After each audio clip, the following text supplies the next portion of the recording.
So among other things, this video is going to answer the very important question, how much gold did John Wick have buried in his basement? And if that's all you want to know, be sure to check the description because I'll put a direct link to that part of the video, but for the rest of us, hold tight.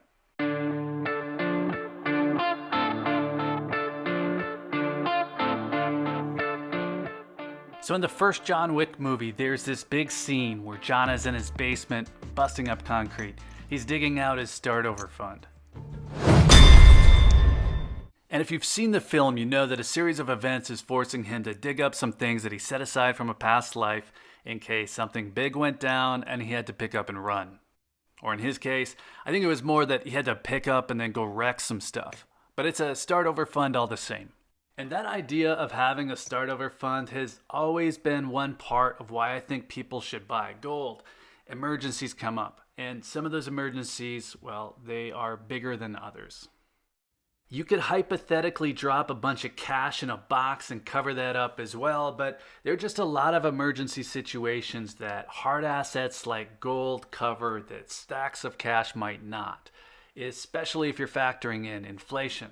Now, I'd like to be able to hand down some or all of that gold to my kids someday, but mostly when I'm talking about buying gold, it's to build up that start over fund. So if I talk about buying it as a hedge to offset more speculative investments or having a rainy day fund for short-term emergencies, well, those are just parallels to the idea of having a start over fund. The only difference there is really one of scale, as in how much I might need in certain circumstances. And in John Wick's case, I did some quick math to see how much he thought he needed, and I'm going to come back to that in a minute. And like I mentioned in the opening, if you came to this video because you only wanted to know how much gold John Wick had buried in his basement, well, check the description because I'm going to put a direct link to that part of the video. For everyone else though, just give me a minute to tie this into a real world application because I think everyone should build toward having a start over fund. Now, a few weeks ago, I was talking with Lior Gantz, and I'll link to that in the description as well. Now, he mentioned the idea of a start over fund when we were talking about goals for how much gold and silver a person should work up to. And that idea really stuck with me. Now, I've talked about all of these things leading up to that, but I never really had that start over fund label before. We were just talking about whether or not you can have too much gold, and that was more of a logistical question and a question of what might be reasonable. And I put some of those thoughts together in a different video and how you might even calculate your goal based on your expenses. And that becomes your start over fund. Again, I just hadn't gotten to that terminology yet. Now the next day, by the way, another channel put out a video on the same topic. How much gold and silver is enough? Now, his take in a nutshell was that you can never have enough. And that's always going to be the more popular view. Just stack it to the moon.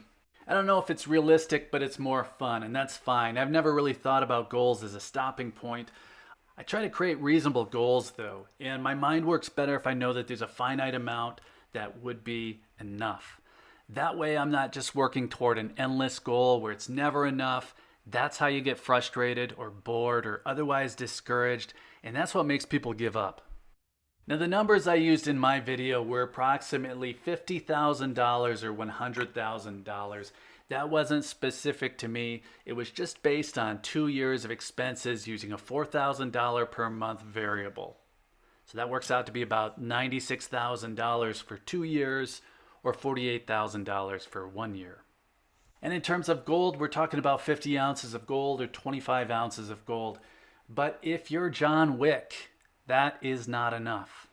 Now I'm just going off of screenshots here and it's a little hard to tell, but from what I can see, John's start over fund is 24 stacks of 21 ounce gold coins. 480 ounces of gold works out to be about $864,000 if we're using $1,800 as the value of each coin. I'll just repeat that for the people who are only here because they're curious about that one bit of information. It looks like John Wick had 480 1-ounce gold coins buried in his basement. And so at today's spot price plus a small amount of premium, that would be valued at about $864,000. And for just a little bit of perspective, this is 9 ounces versus John's 480. So he has a bigger start over fund than I do personally. The idea is the same though. All of those things that I talk about build up to having a start over fund that I could convert to cash really with no hassle. That includes things like what coins to buy, that 3-ounce goal for unexpected emergencies that I talk about now and then, not overspending on premium, uniformity over variety, gold over silver, and then buying on a dollar cost average schedule. Now, every one of those topics, though, has some kind of asterisk on them because everything depends on context and everything depends on every individual's circumstances. So I want to cover a few of those before getting back to the original point.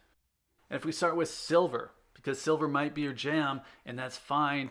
If you have a start over fund that's $50,000 or $100,000 or more, you want to remember that a monster box, which is 500 ounces of silver coins, that weighs about 35 pounds.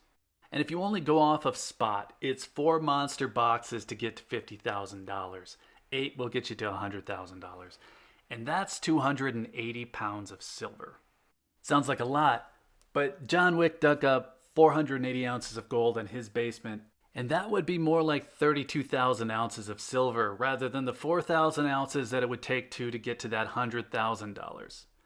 So John would have been digging up something like 2,200 pounds of metals if he kept his start over fund in silver. And that's not to say that you shouldn't be into silver, but if you are, you probably want to be into gold as well, even if you aren't John Wick. So jumping over to the 3 ounces of gold thing that I mentioned now and then, that's an easy goal for people to steal if they don't have their own, because that amounts to about somewhere between $5,000 and $6,000, and that will help in most emergencies. Buying the well-known coins in your region, well, that will ensure that you're able to quickly sell if you need to. Staying relatively uniform in your stacking habits, that's also going to make it easier to sell. And then not overspending on crazy premiums in the first place, well, that just makes it easier to get to your goals. Now, there are a dozen other things that I talk about that all build up to this idea of accumulating hard assets to give you that start over fund. And these are big numbers that I'm throwing around. $50,000 and $100,000 or more, that's a lot. And then you take John Wick's $864,000 or whatever it was. People don't just wake up one day and knock out their start over fund. They build it up over time. I don't even have enough gold here to show you one of those 24 stacks that John Wick had in his basement. Let's see if I can get you 10, which would be half of one of those stacks. None of that really matters though. You might be stacking a 1/4 ounce a month or a 1/2 ounce a month or 1/10 ounce a month. It doesn't matter. Whatever it is, just knowing what you're working toward personally is going to help. Now, I like the idea of naming goals, that 3 ounces, that was my emergency fund, 50 ounces or 100 ounces or whatever I use, that's my start over fund. And the part that I don't really talk about much is that I split this up a little bit. I moved some of my gold to an actual vault, and I do have a few buffaloes and a Krugerrand there, but mostly it's eagles. And the end goal there would just be to stack eagles and only eagles, like tubes of American eagles. If you want to sell in bulk, here in the United States, American Gold Eagles, they're just the easiest to sell. And again, I'm not just going to wake up one day and grab a bunch of tubes of American Eagles, but that's what I'm working toward. But beyond that, I have a few other things that I'm doing. I mentioned working toward a tube of Buffaloes. I'd like to have some international coins as well. Right now I have Maples, I have Britannias, Philharmonics, a handful of Perth Mint coins. I even have a Krug and a few other things. And that's a little random. So my plan going forward is to try to line up with what I already have rather than adding to that randomness. So I might buy something if it really stands out because it is just fun sometimes to get off the path now and then. But I'm considering trading off some of my one-off purchases toward the things that I really like, the things that I want to have more of. Eagles will probably continue to go to the vault until I have that John Wick case that I can bury in my basement or something, and then I'm going to begin to consolidate. I'm going to work toward that goal for Buffaloes like I just mentioned, and then I'm going to keep my random choices probably to Maples, Britannias, or Perth Mint commemoratives. Now, the Perth Mint stuff, that doesn't really make sense logically. They just take care of the collector itch that I get now and then, and I know in a sale they'd all be treated the same more or less. And you could just say that it really doesn't matter what you buy when you're first starting out, and some people do say that, but I bring it up for a few reasons. The primary reason is that this is an issue of scale. And if I say in one video that you should prioritize eagles and buffaloes, but then in the next video I show that I just bought a double dragon, well, that looks like I have multiple personality disorder.